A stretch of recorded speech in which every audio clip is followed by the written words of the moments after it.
What's going on, guys? BriarRabbit here. This is Weekend Update, the series where I talk about what's going on in my life, gaming and otherwise. So the gameplay you're watching right here is something I'm actually pretty excited about. This is Strike Suit Zero.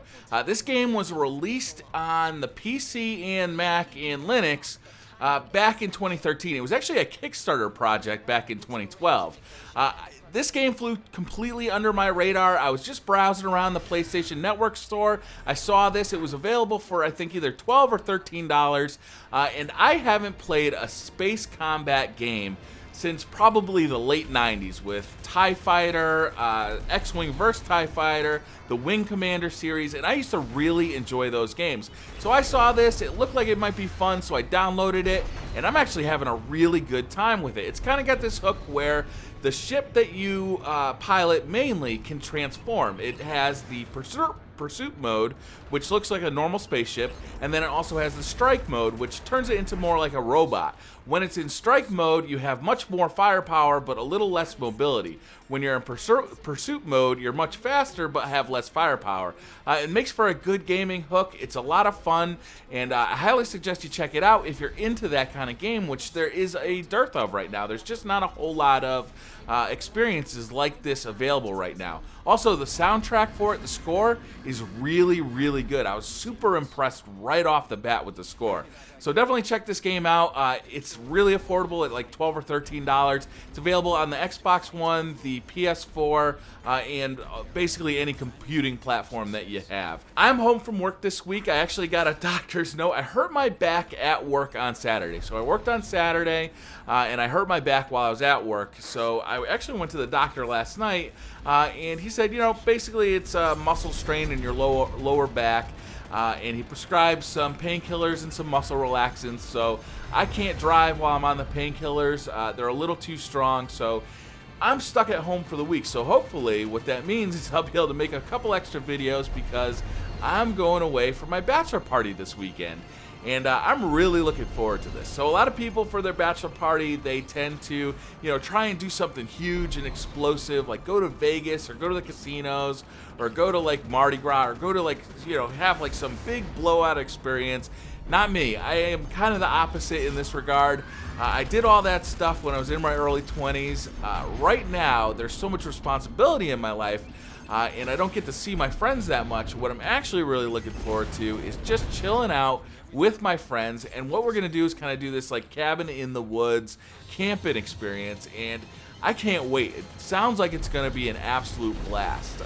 We're gonna do a little golfing, have some campfires, and it's gonna give me a chance to reconnect with some of the groomsmen that I haven't really seen in a couple of years, some of them even longer, and I can't wait. Now, a lot of people would say, oh, that sounds lame, you know, you can do that any weekend, but once you have kids and a lot of responsibilities, it's hard to get out for an entire weekend, and I'm actually leaving Friday, coming back Sunday. Should be home in plenty of time for the Beastly Thought Show if that's what you're worried about, but man, I'm really looking forward to my bachelor party. I can't wait for that.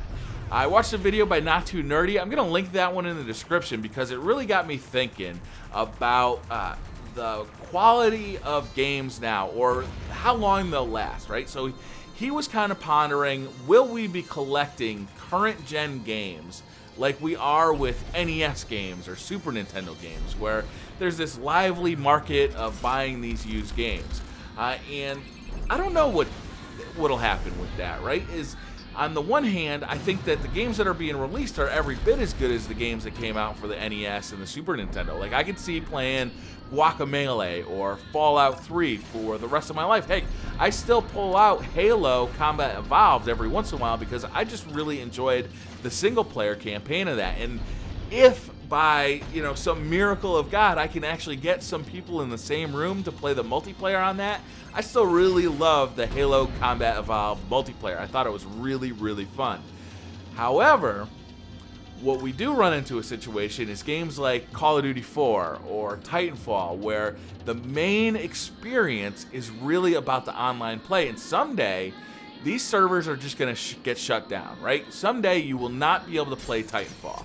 The servers will be shut down. There won't be enough people in the community to really get matches going, and EA is just going to say, or Microsoft or whoever's running these services is just going to say, okay, We're not devoting any more servers to Titanfall. It's over. And since that game doesn't have any single player experience at all that's not offline, that game will effectively die. You will never be able to play Titanfall again unless somebody comes out with some kind of mod or hack that kind of bots all of the enemy AI, including the pilots. You'll never be able to play that game again, and that makes me a little bit sad. You know, it's a little piece of, you know, the current history, right? So eventually in 10 years, people are going to look back on Titanfall, and hopefully it's with fond memories. People are going to look back on the COD 4 multiplayer, hopefully with fond memories. And you'll never get to show your kids that game. You'll never get to share that experience. You'll never get to have that experience for yourself again. And that makes me really sad.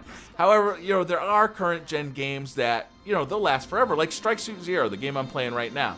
You know, theoretically, in 10 years, you'll be able to pop this game back into a PlayStation 4 or even on a Windows PC and play it all over again. And, you know, that's good.